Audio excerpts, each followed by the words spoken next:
esteja convosco. Ele está no meio de nós. Proclamação do Evangelho de Jesus Cristo, segundo Lucas. Glória a vós, Senhor. Naquele tempo, no 6º mês, o anjo Gabriel foi enviado por Deus a uma cidade da Galileia chamada Nazaré, a uma virgem prometida em casamento, a um homem chamado José.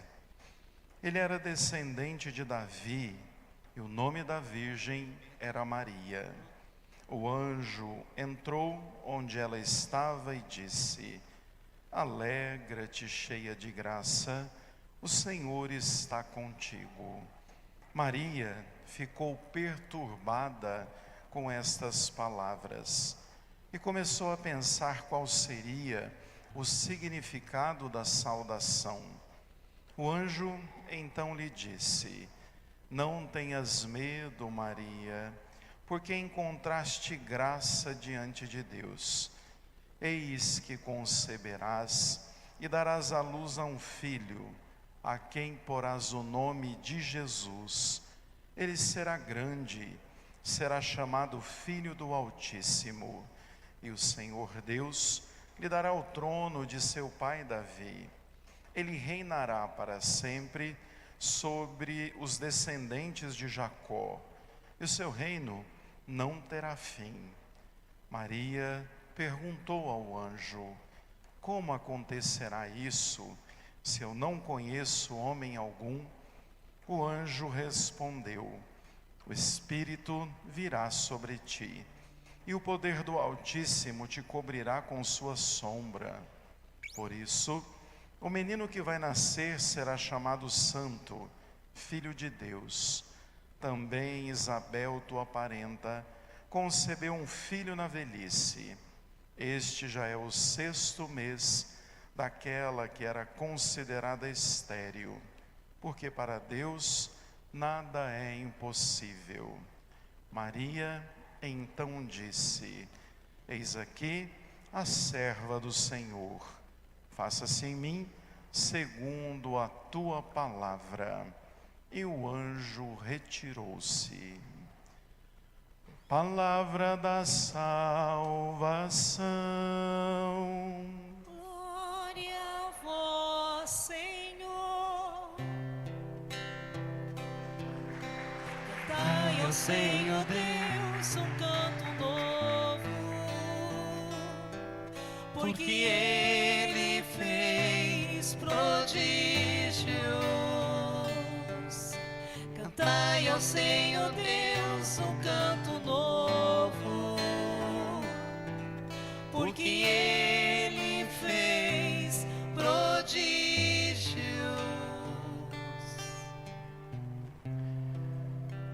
Caríssimos irmãos e irmãs, celebramos hoje o 2º domingo do Advento, tendo a festa solene da Imaculada Conceição de Nossa Senhora, uma das festas mais importantes, que são festas marianas, porque trata também de um dogma de nossa fé, o fato de Maria ter sido concebida sem a experiência do pecado original.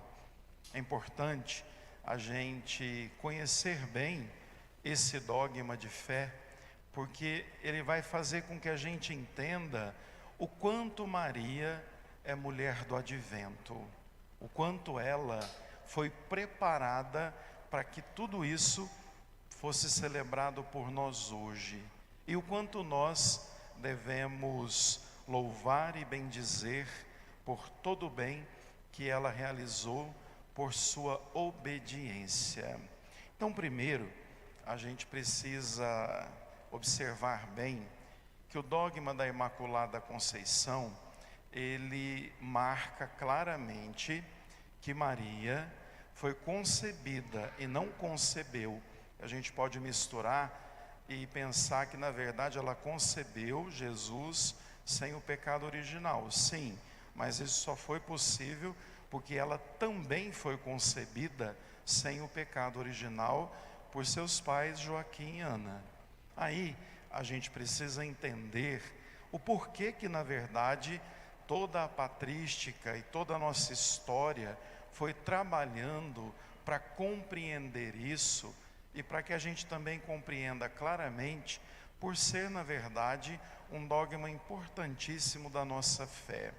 Então veja, a primeira coisa que nós temos que olhar é a primeira leitura de hoje, para entendermos tudo isso. Na primeira leitura, se a gente se recorda bem, nós vemos exatamente o momento em que o próprio Deus caminha no jardim, no paraíso, e vai se encontrar com Adão e a mulher, depois de terem sido desobedientes e comido do fruto proibido.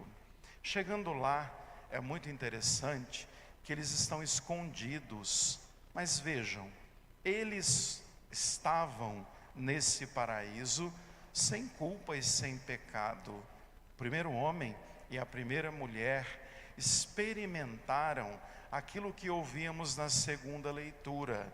Eles eram irrepreensíveis. A tradução do grego para o latim é exatamente: eles eram imaculados, sem pecado, sem culpa, não conheciam o mal.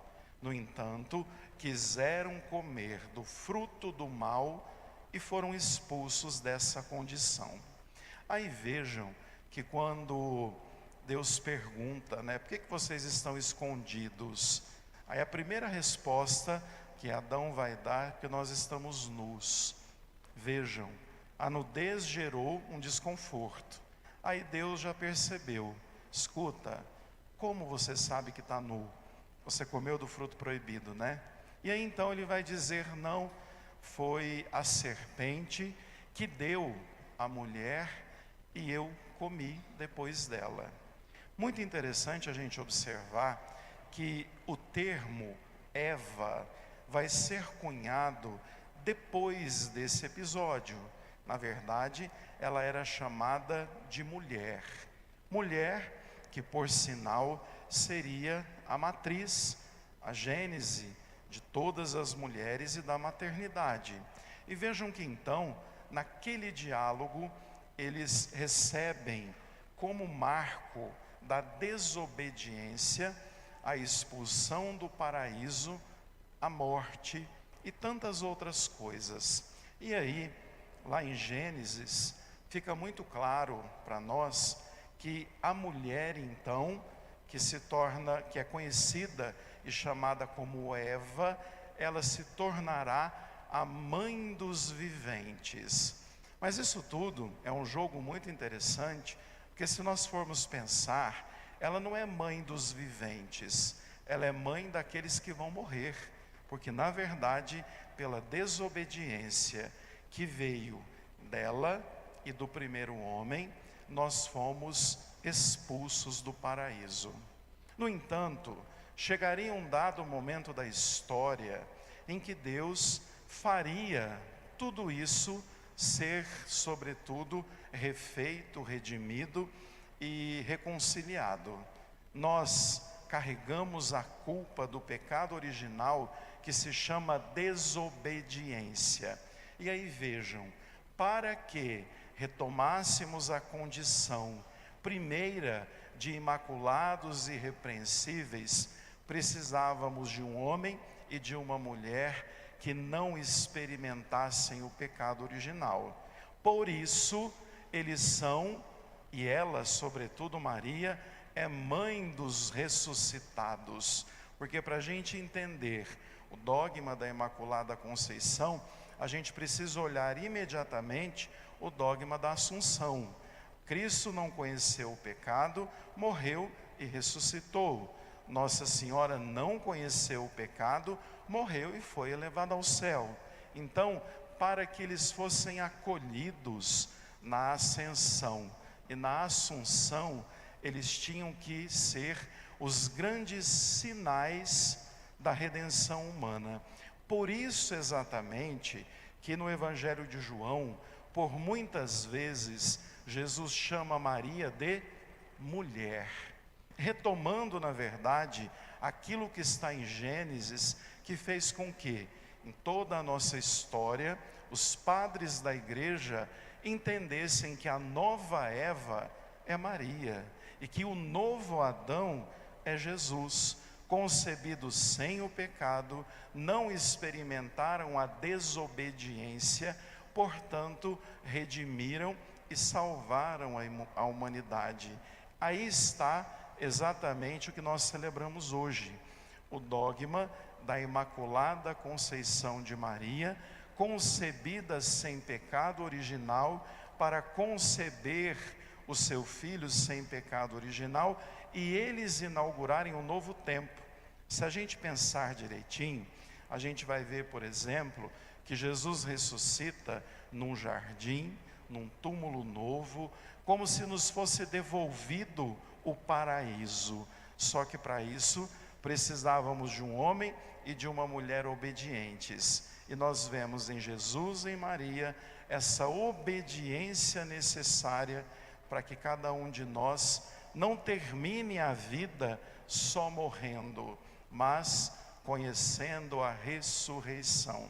Aí vejam que a liturgia coloca-nos então o evangelho que narra exatamente o coração da obediência de Maria. Uma jovenzinha que rezava, era vigilante. Maria é um exemplo do advento. Ela era vigilante, rezava todos os dias, pedindo a vinda do Messias. Em uma dessas orações, imaginem vocês, numa cidadezinha muito simples, acho que todos aqui já foram em alguma aldeia que tem algumas ruas ainda de chão batido, comumente aldeia de pescadores. Se nós formos imaginar, a cidade de Nazaré era uma aldeiazinha, um lugar pobre, um lugar simples, de onde não tinha saído nenhuma personalidade, que não havia nenhuma expressão naquele tempo. Inclusive, ficava no norte daquela região de Jerusalém, que era a Galileia, considerado o lugar mais pobre, ou seja, o lugar em que as pessoas não tinham prestígio. E vejam que então, naquela pequena aldeia, uma jovenzinha recebe a visita de um mensageiro de Deus. E o que ele vai dizer a ela? Ele vai dizer: alegra-te, cheia de graça, ou agraciada, ou poderíamos entender como aquela que não conhece o contrário da graça.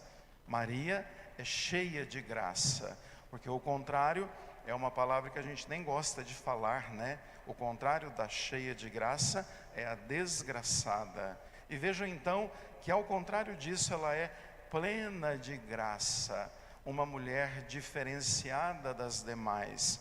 E aí então narra-nos que morava naquela pequena aldeia, ainda não tinha casado, corria todos os riscos de ser apedrejada se José não tivesse assumido.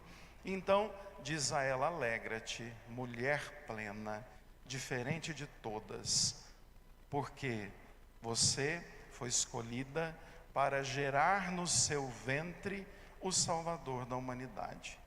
Pensem vocês, aquela jovenzinha, o quanto ficou assustada, né? Ela, na verdade, foi protegida do pecado original, mas jamais imaginaria que seria ela a mãe de Jesus. E aí então ela faz algumas perguntas ao anjo. Uma delas vai dizer: mas como que isso vai acontecer? Eu não sou casada, não conheço homem algum. E aí o anjo, ele vai falar umas coisas muito interessantes. Ele vai dizer: olha, não precisa ter medo, você encontrou graça diante de Deus, e você conceberá e dará à luz a um filho, a quem porás o nome de Jesus. Isso aqui, gente, é revolucionário, porque uma mulher jamais poderia pôr nome em um filho. E aqui o anjo está dizendo: você porá um nome nele de Jesus, porque aquele que vai nascer do teu ventre será o Messias, o Salvador do mundo. Em algumas situações, eu sempre pergunto às pessoas assim: se a gente for imaginar como é que Maria foi concebida, né? No seu caso, como é que ela recebeu o próprio filho no seu ventre? Né? Ela foi concebida sem pecado, mas de alguma forma Jesus chegou no seu ventre. Se tem um caminho pelo qual a gente entenda que Jesus tenha entrado no corpo biológico de Maria, a gente entende que a sombra do Espírito a cobriu, então Jesus é obra do Espírito, mas a maioria dos nossos padres da igreja, como o próprio Papa Bento dizia, que Jesus chegou ao ventre de Maria pelo ouvido dela, de tanto que ela era obediente, de tanto que ela era atenta, de tanto que ela era prestativa. Portanto, a fecundação do filho acontece na obediência pura, porque ela era a mulher que ouvia a palavra, que punha em prática, que vivia os ensinamentos. E aí a gente acaba entendendo que tudo dependia da resposta dela. E aí então o anjo olhou para ela e falou: e agora? Né, o que eu faço? Qual é a tua resposta? Ela podia dizer não, né? Nós temos a liberdade nos acompanha e nunca foi tirada de humano nenhum. No entanto, ela diz: estou aqui, digo sim, que se cumpra em mim a vontade do Senhor, eu sou serva. E daí então a gente entende o porquê, o fato dessa festa cair, mesmo num domingo do advento, ela é celebrada, porque Maria é o grande testemunho do advento. Prontidão, vigilância, oração, obediência, um vínculo e uma abertura a Deus gigantesca. Ela é a mulher do advento, ela é aquela que prontamente, concebida sem pecado, concebeu sem pecado, viveu a virgindade, é a mãe de Deus e foi assunta ao céu, assumida pela Trindade. Esses são os 5 dogmas marianos que a festa de hoje significa e faz sentido. Que Deus nos abençoe e que Maria, nossa mãe, dando-nos o exemplo de mulher do advento, nos faça esperar, cheios de esperança, aquele que veio e voltará. Louvado seja o nosso Senhor Jesus Cristo. Para sempre seja louvado.